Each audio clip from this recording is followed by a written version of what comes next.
ملکہ Victoria تاج برطانیہ کی 7ویں ملکہ تھیں۔ یہ 20 جون 1837 میں ملکہ بنی اور 22 جون 1901 تک ملکہ رہیں۔ یہ اس لحاظ سے برطانیہ کی طویل المدت ملکہ تھیں۔ یہ 63 سال 7 ماہ اور 2 دن مسند اقتدار پر جلوہ افروز رہیں۔ وکٹوریہ کے دور میں انگریز سلطنت میں حقیقتاً سورج غروب نہیں ہوتا تھا۔ کرۂ ارض پر سورج کی پہلی کرن نیوزی لینڈ میں پڑتی ہے۔ نیوزی لینڈ برطانیہ سلطنت کا حصہ تھا۔ سورج نیوزی لینڈ کے بعد جوں جوں آگے بڑھتا تھا، اس کے راستے میں آنے والے تمام ملک، تمام زمینوں پر برطانیہ کا یونین جیک لہراتا تھا۔ سورج جب تھک کر آنکھیں موندنے لگتا تھا تو نیوزی لینڈ میں دن کا آغاز ہو جاتا تھا۔ لہٰذا یوں ملکہ وکٹوریہ کے عہد میں برطانوی سلطنت پر سورج غروب نہیں ہوتا تھا۔ ملکہ وکٹوریہ نے دنیا کو بے شمار نئی چیزیں، نئی روایات بھی دیں۔ یہ روایات، یہ چیزیں آج تک موجود ہیں۔ مثلاً دنیا میں آج بھی وکٹورین طرز تعمیر موجود ہے۔ وکٹورین فرنیچر بھی آج تک بنایا جاتا ہے۔ ملکہ وکٹوریہ جس طرز کی بگھی استعمال کرتی تھیں، وہ بگھی بعد ازاں پوری سلطنت میں عوامی سواری بنی اور وہ وکٹوریہ کہلائی۔ یہ وکٹوریہ تانگا کہلایا۔ برطانیہ میں بہادری کا سب سے بڑا اعزاز آج بھی وکٹوریہ کراس کہلاتا ہے، اور دنیا میں پروٹوکول کا جدید نظام بھی ملکہ وکٹوریہ نے وضع کیا تھا۔ ملکہ نے وی آئی پی اور وی آئی پی کے باقاعدہ کیٹیگریز بنوائی تھی، اور اس کی پوری سلطنت میں لوگوں کو ان کیٹیگریز کے تحت سرکاری پروٹوکول دیا جاتا تھا۔ انگریز دور میں تحصیل کی سطح پر کرسی نشین اور سفید پوش 2 اعزازی عہدے ہوتے تھے۔ کرسی نشین کا ٹائٹل گاؤں کے اس شخص کو ملتا تھا جو انگریزوں کو گھوڑے، فوجی اور مخبری دیتا تھا۔ کرسی نشین کو سرکاری دفتر میں سرکاری افسروں کے سامنے کرسی پر بیٹھنے کی اجازت ہوتی تھی، جبکہ باقی لوگ یا تو زمین پر بیٹھتے تھے یا زیادہ سے زیادہ افسر کے سامنے کھڑے ہو سکتے تھے۔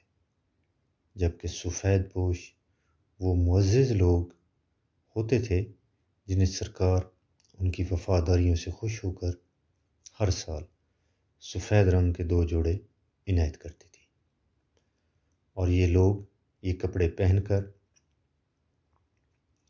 سرکاری دفتروں میں جاتے تھے۔ سرکاری پروٹوکول سفید پوشوں اور کرسی نشینوں سے شروع ہوتا تھا اور ملکہ تک جاتا تھا۔ اس دور میں سرکار لمبردار، کانسٹیبل اور پٹواری سے شروع ہوتی تھی اور واسرائے تک جاتی تھی۔ یہ واسرائے ملکہ کے گورے غلام ہوتے تھے۔ ان لوگوں کو کیا کیا پروٹوکول حاصل تھا، یہ تمام معلومات ایک سرکاری ڈائری میں درج ہوتی تھیں۔ یہ ڈائری بلو بک کہلاتی تھی۔ یہ بلو بک ڈپٹی کمشنر کے قبضے میں رہتی تھی اور وہ اسے سرکاری تجوری میں رکھتا تھا، اور اس کے علاوہ کوئی شخص اس ڈائری کو ہاتھ تک نہیں لگا سکتا تھا۔ ڈپٹی کمشنر تبادلے کے بعد اس وقت تک چارج نہیں چھوڑ سکتا تھا جب تک وہ بلو بک نئے ڈپٹی کمشنر کے حوالے نہیں کر دیتا تھا۔ ملکہ کا ایک حکم سلطنت کی بلو بک بدل دیتا تھا۔ ملک کے تمام معززین ذلیل ہو جاتے تھے اور ذلیلوں کو درجے مل جاتے تھے۔ ملکہ وکٹوریہ نے جون 1887 میں اپنی تاج پوشی کی گولڈن جوبلی منائی۔ ملکہ کی گولڈن جوبلی کی تقریبات پوری سلطنت میں منائی گئیں۔ ان تقریبات میں 2 اہم چیزیں شامل تھیں۔ ایک، ملکہ نے اپنی سلطنت کے تمام بڑے شہروں میں اپنے نام کی یادگاریں بنوائیں۔ یہ یادگاریں آج بھی برطانوی راج کے تمام بڑے شہروں میں موجود ہیں۔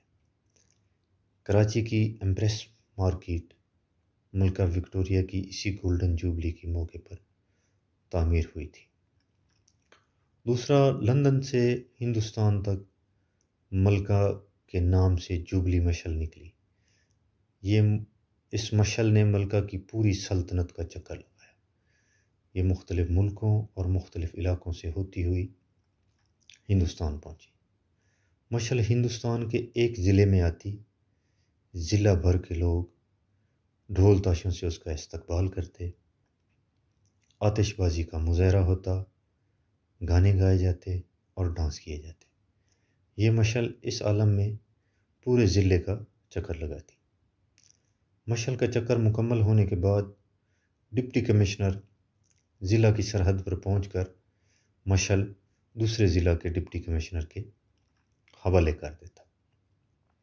مشل کا اگلا سفر شروع ہو جاتا۔ یہ مشل ہندوستان کے مختلف علاقوں سے ہوتی ہوئی پنجاب پہنچی، تو پنجاب حکومت نے جوبلی کے نام سے ایک طویل پنجابی گانا تیار کروایا۔ یہ گانا قصور کے دو بھائیوں نے تیار کیا تھا۔ یہ ان پڑھ تھے، جوبلی کا لفظ ان کے منہ پر نہیں چڑھتا تھا، چنانچہ انہوں نے جوبلی کو جگنی بنا دیا۔ ان نامعلوم فنکاروں نے جگنی یعنی جوبلی میں پنجاب کے تمام علاقوں کی ثقافت بیان کی۔ جگنی گئی ملتان، یعنی جوبلی کی مشل ملتان چلی گئی۔ جگنی گئی گجرات، وغیرہ وغیرہ۔ یہ جگنی اس دور میں پورے ہندوستان میں مشہور ہو گئی۔ ملکہ وکٹوریہ کو مرے ہوئے 113 سال ہو چکے ہیں، لیکن اس کی جگنی آج تک ہندوستانی پنجاب اور پاکستانی پنجاب دونوں میں زندہ ہے۔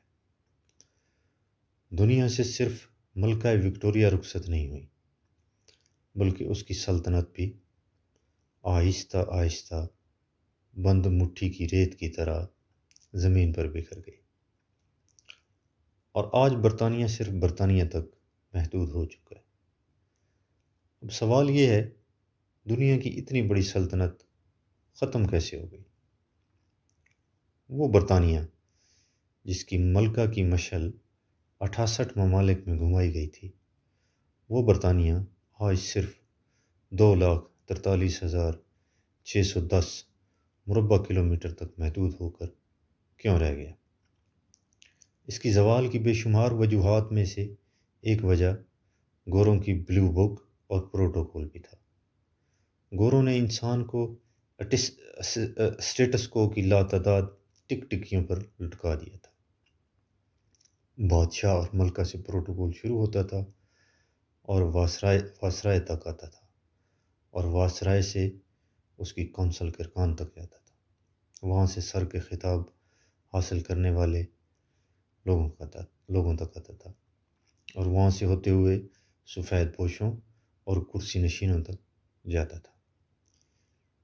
یہ جس شخص کو وفاداری اور حب الوطنی کا پروانہ جاری کرتے تھے، صرف وہی شخص وفادار اور حب الوطن ہوتا تھا، باقی تمام مشکوک سمجھے جاتے تھے، اور انہیں اس شک کی بنیاد پر کسی بھی وقت گرفتار کیا جا سکتا تھا، گولی ماری جا سکتی تھی۔ سرکار کے ظلم کی حالت یہ تھی کہ بریگیڈیئر جنرل ڈائر نے 13 اپریل 1919 کو امرتسر کے جلیاں والا باغ میں گولی چلا کر 370 لوگ قتل کر دیے، اور کوئی شخص اس کا ہاتھ نہ روک سکا۔ کیوں؟ کیونکہ جنرل ڈائر کو ملکہ کے عنایت کردہ اختیارات کے مطابق گولی چلانے کا اختیار حاصل تھا، چنانچہ اس نے یہ اختیار استعمال کیا، اور سرکار نے عوامی رد عمل کے بعد جنرل ڈائر کو بطور سزا لندن واپس بھجوا دیا، اور یہ سزا 370 لوگوں کے قتل کی سزا تھی۔ یہ وہ پروٹوکول اور یہ وہ بے لگام اختیارات تھے جنہوں نے برطانیہ کے نہ ڈوبنے والے سورج کو تاریخ کی سیاہ سمندر میں ڈبکی دے کر بجھا دیا۔ برطانیہ نے تاریخ کے اس خوفناک زوال کے بعد 4 بڑے فیصلے کیے۔ پہلا فیصلہ پروٹوکول کا خاتمہ تھا۔ برطانیہ نے لوگوں کے درجے ختم کر دیے۔ آج برطانیہ میں شاہی خاندان موجود ہے، لیکن ان کی شہنشاہیت صرف محل تک محدود ہے۔ یہ لوگ جو ہی محل سے باہر آتے ہیں، عام برطانوی لوگوں اور ان میں کوئی فرق نہیں رہتا۔ انہیں بھی سڑک پر روکا جاتا ہے، ان کا بھی چلان ہوتا ہے، اور انہیں بھی عدالت میں پیش ہونا پڑتا ہے۔ وزیر اعظم اور وزراء بھی عام شہریوں کی طرح سڑکوں پر پھرتے ہیں۔ یہ عام ٹرینوں اور بسوں میں سفر کرتے ہیں،